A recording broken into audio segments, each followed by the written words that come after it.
For most people, this heap of charcoal residue is a big pile of waste. However, for Calvin Nyamor, this is the perfect raw material for the manufacturing of charcoal briquettes. Calvin is one of the shareholders of Brick Holdings Limited. The company is responsible for the production of hot coal charcoal briquettes. When we went to Kiserian with one of our friends, and we bumped into a guy who was making the machines for briquettes. And we inquired further to know exactly what briquettes were all about. And at first, it looked like it didn't have value. But then we came and did some research about it, and the value in terms of how it helps us conserve the environment. And we decided to go to charcoal briquettes and use charcoal residue because of the availability of charcoal waste in our society. So there are very many ways of doing briquettes.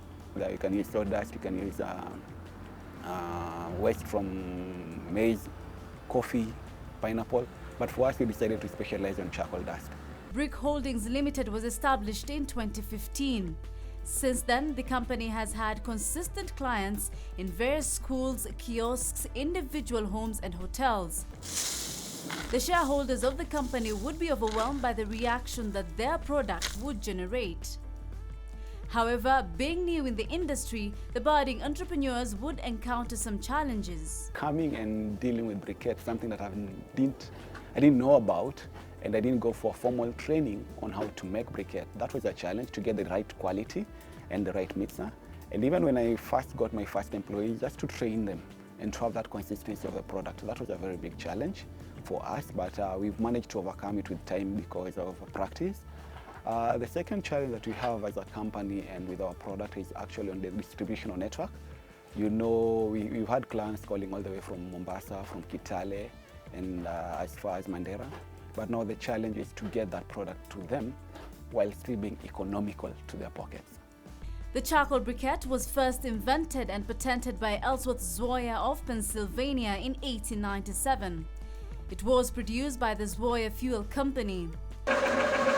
Since then, various entrepreneurs have come up with ingenious ways of manufacturing briquettes. For us, it's just first of all to get the charcoal dust from the charcoal vendors.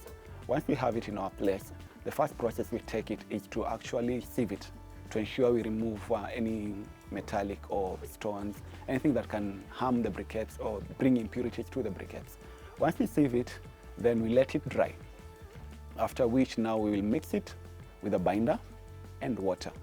After thoroughly mixing it and ensuring we have the right moisture content in the briquette, that is when now we feed it into the machine.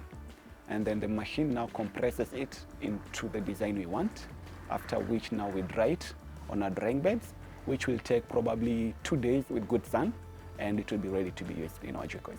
Calvin is a commerce graduate from Kabarak University and is also a certified public accountant. Before securing this space, the 33-year-old used to work from his own backyard. That, though, would change due to increased demand. The reason actually, there's not actually one particular reason to say this is what made me leave my formal job to enter into entrepreneurship. But I think there's that urge of you want to create your own thing. You want to impact the society in your own way. And it does not have to do with your formal employment. Yes, I am an accountant. I enjoy doing accounting, but what else after an accounting?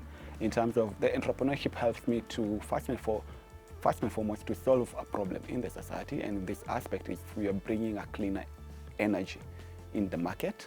Secondly, the ability to just empower young people, because through our company we've been able to so far employ 6 young men who are helping us with our job. And then also the whole aspect of you kind of control your time, especially being a father, a young family man. I have a young one, so that whole issue of 5 in the morning you're leaving at home and coming in the evening really wasn't working for me. Hot coal charcoal briquettes are available in 4 kilograms and 50 kilogram bags. A 4 kilogram bag retails for 250 Kenyan shillings, while a 50 kilogram bag goes for 1,200 Kenyan shillings. The best one is actually the shape. If you look in the market, especially our Kenyan market, you hardly find cylindrical briquettes or hexagonal briquettes. So one, that is what makes us unique. Secondly, our briquette have a hole in between. centrally placed to enable good air circulation. What you have in the market, most people doing are just cylindrical briquettes without a hole inside. So you find it's taking long to light and does not burn evenly. But with our product, because of the shape and the hole, you find it lights faster and burns uniformly, both inside and outside at the same time, giving you a uniform heat.